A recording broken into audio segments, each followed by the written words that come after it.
আমার খবর। বালির ট্রাক্টর চাপা পড়ে মৃত কর্মী।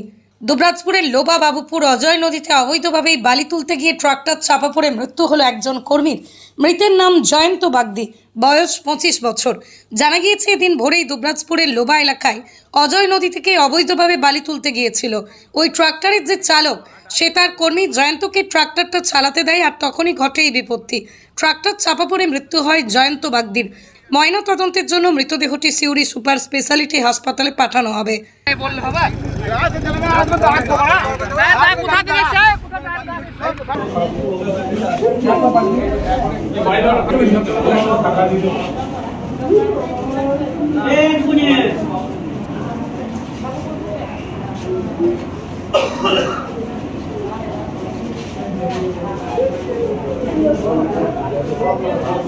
তো পিছনে ছিলাম, ড্রাইভারটা লেবার করে গাড়ি দিনছে, আগে ছিল একটা খাল ছিল, খালে গাড়ি জার পিন করে গাবাতে পড়ে পাল্টে হয়ে গেছে, আর তখন লাফাতে গেছে, ঢাকুন পড়ে গেছে গাড়িতে। সেই সময় গাড়িটা চালাচ্ছিল? হ্যাঁ, তোমার লেবারটা চালাইছিল, ড্রাইভার নেমে গিয়েছিল, একটু খাল ছিল, খালে জার পিন করে গাবাতে পড়ে গেছিল গাড়িটা। নদীতেই ঘটেছে ঘটনা? হ্যাঁ, নদীতেই ঘটেছে ঘটনাটা। কোনখানে আনতে গেছিল বালি? হ্যাঁ, কোনখানে বালি আনতে গেছিল? লোবা ঘাটে। কি দেখলে তারপরে? হ্যাঁ, কি দেখলে? মানে দেখলাম তুলবার চেষ্টা করলাম, হলো না, খানিক্ষণ বেঁচে ছিল, তারপর সঙ্গে সঙ্গে খানিক্ষণ পর দিয়েছি মারা গেল।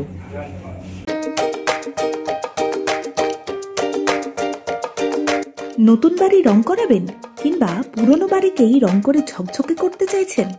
তাহলে চলে আসুন ডিউলাক্স পেইন্টের ডিলার লাকি মার্কেট টাইলসে। নানা ধরনের রং এবং রং করার সামগ্রীর বিশ্বস্ত প্রতিষ্ঠান লাকি মার্কেট টাইলস। ঠিকানা জিলিপিতলা, বাইপাস রোড, বোলপুর। যোগাযোগের নম্বর 8116360364। দেখতে চোখ রাখুন আমাদের ফেসবুক ও ইউটিউব চ্যানেলে।